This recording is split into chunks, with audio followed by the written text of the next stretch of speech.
Hello everyone, concept talk में आपका स्वागत है। इंग्लिश में हमारा टॉपिक टेंस से चल रहा है, जिसमें present indefinite tense, present continuous tense, present perfect tense को हमने पिछले वीडियोस में कंप्लीट कर लिया है और आज का हमारा टॉपिक है प्रेजेंट परफेक्ट कंटिन्यूअस टेंस। तो चलिए वीडियो को स्टार्ट करते हैं।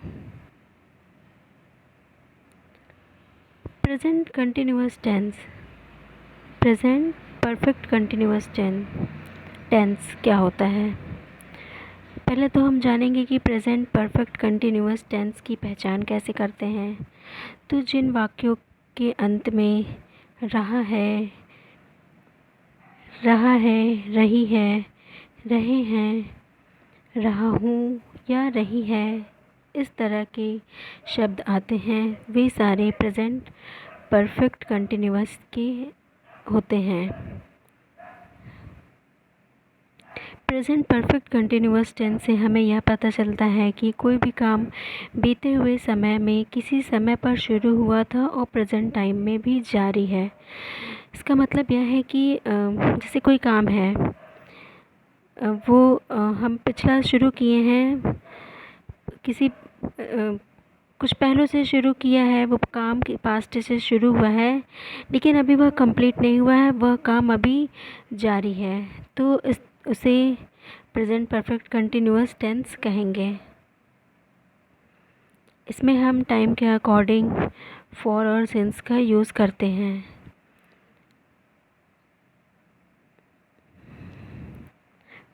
फॉर और सिंस ये दो ऐसे प्रेपोजिशन हैं जिनका यूज़ इसमें होता है। ज़रूरी नहीं कि ये सारे सेंटेंस में यूज़ हो, लेकिन ज़्यादातर इनका यूज़ होता है प्रेजेंट परफेक्ट कंटिन्यूअस टेंस में। तो फॉर का यूज़ कहाँ होता है? फॉर अनिश्चित समय के लिए, किसी अनसर्टेन टाइम के लिए यूज़ किया जाता है, जैसे कि for too long, for long, for 3 hours, for 2 minutes, for 10 hours. For 2 years का क्या मतलब? जैसे कि कोई बात हो रही है कि 2 साल से, तो 2 साल से अब कोई एग्जैक्ट टाइम तो नहीं पता ना कि 2 साल का डेट क्या थी, बस हम बात में कह रहे हैं कि 2 साल से। फॉर लॉन्ग, अब हमें तो नहीं पता कितने लॉन्ग से, तो फॉर लॉन्ग। हाँ, इसी तरह से फॉर 3 आवर्स, कोई काम है जो पिछले 3 घंटे से हम कर रहे हैं, जैसे कि वह 3 घंटे से किताब पढ़ रहा है, ठीक है। और फॉर 2 मिनट्स, फॉर 10 ईयर्स, ये सारे अनिश्चित समय हैं, मतलब कि 10 ईयर्स तो हो रहा है, लेकिन ये एक सर्टेन, मतलब कि सर्टेन टाइम नहीं है कि हाँ 10 ईयर्स को इस डेट पे, इस दिन पे, है ना, ये चीज़ हमें यहाँ नहीं पता चल रही है। और सेंस में देखते हैं अगर, तो सेंस का यूज़ जो है वो किसी निश्चित समय के लिए करते हैं, जैसे कि सिंस 2 o'clock, सिंस जनवरी, मतलब यहाँ बताया जाता है कि हाँ ये समय है, ये मंथ है, या फिर ये टाइम है। हाँ, जो भी चीज़ है उसे हम बताते हैं इसमें। तो चलिए आगे देखते हैं इनका यूज़ एग्जाम्पल से। पहले देखते हैं कि इसका फॉर्मूला क्या है, जो प्रेजेंट परफेक्ट कॉन्टिन्यूअस टेंस का फॉर्मूला क्या है, क्या रूल्स इसके लिए अप्लाई होगा। तो इसका जो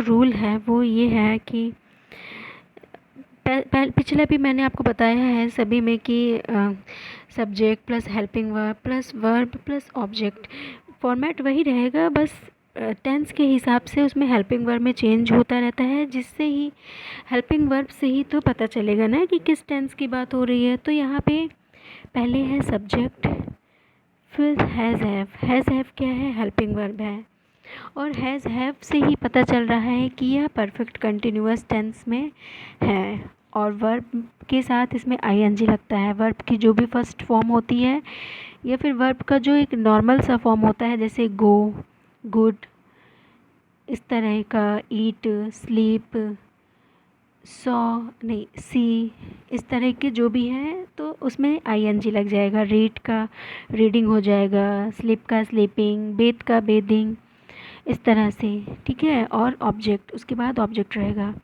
तो यह एक सकारात्मक वाक्य को, यह जो फॉर्मूला है इसमें कहीं नेगेटिव बात नहीं की गई है, तो यह अफर्मेटिव सेंटेंस में इस फॉर्मूले को यूज़ करेंगे।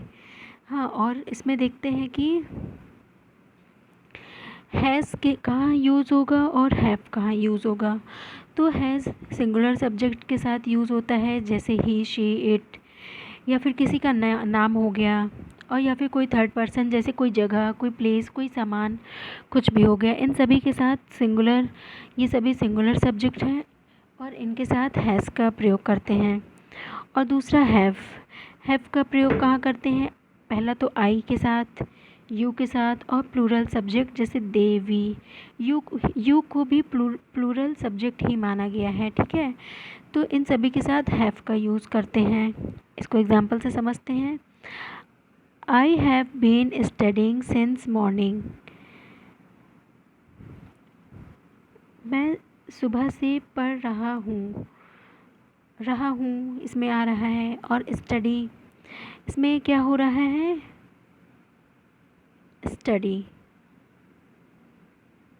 स्टडी जो वर्ब है इसमें क्या जोड़ा गया है? आईएनजी। तो क्या हो गया? Studying. I have been studying since morning, और आई के साथ हैव, क्योंकि आई को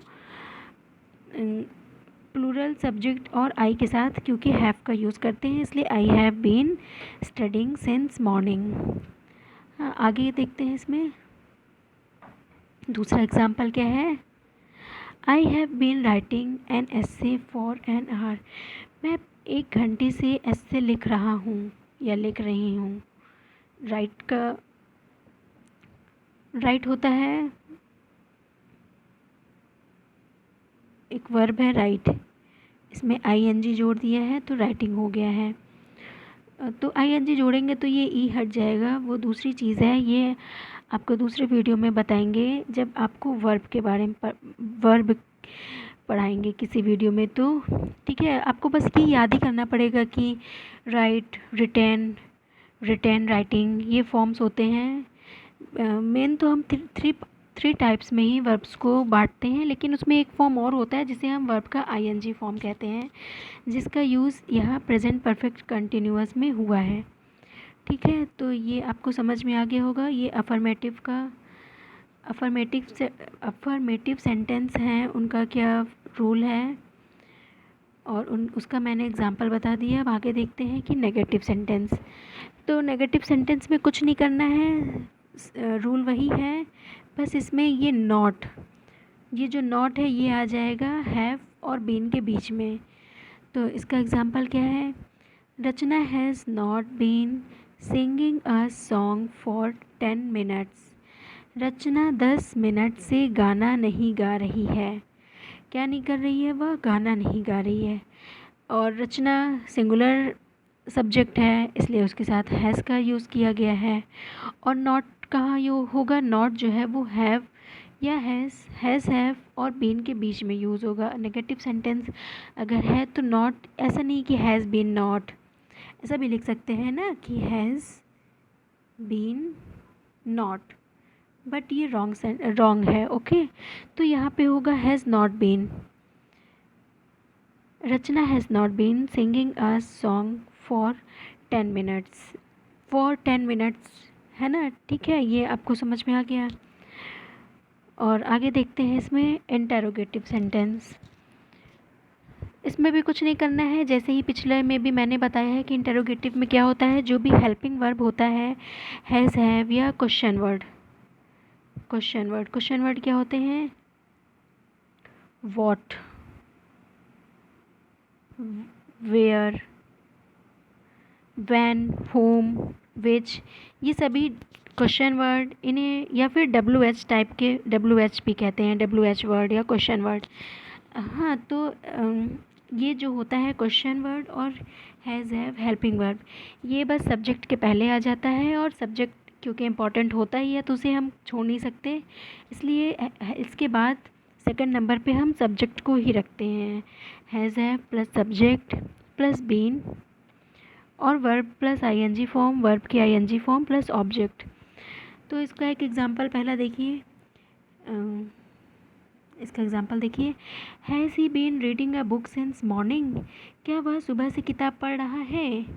हैज़ क्या, मैंने पिछले वीडियो में भी बताया है कि अगर क्वेश्चन ऐसे शुरू हो रहा है कि क्या वह काम हो रहा है, क्या वे आए, क्या वह खाना खा चुका है, वे तो परफेक्ट का, प्रेजेंट परफेक्ट का एग्जांपल है। लेकिन अगर क्वेश्चन क्या से शुरू हो रहा है तो वो उसका जो इंग्लिश में ट्रांसलेशन होगा वो हैज़ या हैव या फिर उसका जो भी हेल्पिंग वर्ब होगा उससे स्टार्ट होगा। ठीक है, अगर इसकी जगह हम इसी पहले एग्जांपल को देखिए, अगर इसकी जगह हम क्वेश्चन पूछते कि क्या है कि क्या वह सुबह से किताब पढ़ रहा है, और अगर हम क्वेश्चन पूछते आपने क्या सुबह से किताब पढ़ी, तो यहाँ हैज़ हैव ना होता, यहाँ कोई क्वेश्चन वर्ड होता। ठीक है, अब आगे देखते हैं दूसरा example. Has he not been reading a book since morning. तो इसमें दूसरा वाला भी मैंने रूल आपको नीचे बताया हुआ है, यहाँ पे दो बताए हैं, पहला ये और दूसरा ये बताया है। पहला है कि जहाँ पे क्वेश्चन पूछा जा रहा है, और दूसरा ये है कि क्वेश्चन में भी तो नहीं का यूज़ हो सकता है ना, कि जैसे क्या वह सुबह से किताब नहीं पढ़ रहा है, तो यहाँ पे बस क्या होगा कि सेम ऊपर जैसा ही रहेगा, पहले हेल्पिंग वर्ब फिर सब्जेक्ट, और सब्जेक्ट के बाद नॉट लग जाएगा बीन के पहले। इसके पहले पिछले में भी मैंने बताया था कि has have not then been, उसी तरह यहाँ पर भी subject has have plus subject plus not then been plus verb की आईएनजी फॉर्म और उसके बाद ऑब्जेक्ट। तो दूसरा एग्जांपल देखिए इसी पर, has he not been reading a book since morning, क्या वह सुबह से किताब नहीं पढ़ रहा है। तो यहाँ पे कुछ भी नहीं हुआ है, बस क्वेश्चन इसमें नहीं आ गया है, तो हमने यहाँ पे बीन के पहले नॉट का यूज़ कर लिया है।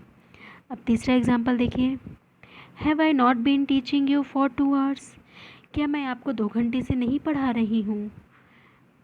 यहाँ हैव है, हैव क्यों है, क्योंकि आई के साथ मैंने क्या बताया, आई और जितने भी प्लूरल सब्जेक्ट्स होते हैं उनके साथ हैव का यूज़ करते हैं।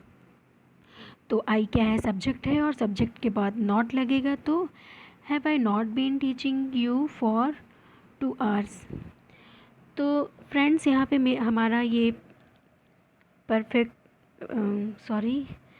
Present perfect continuous tense complete होता है।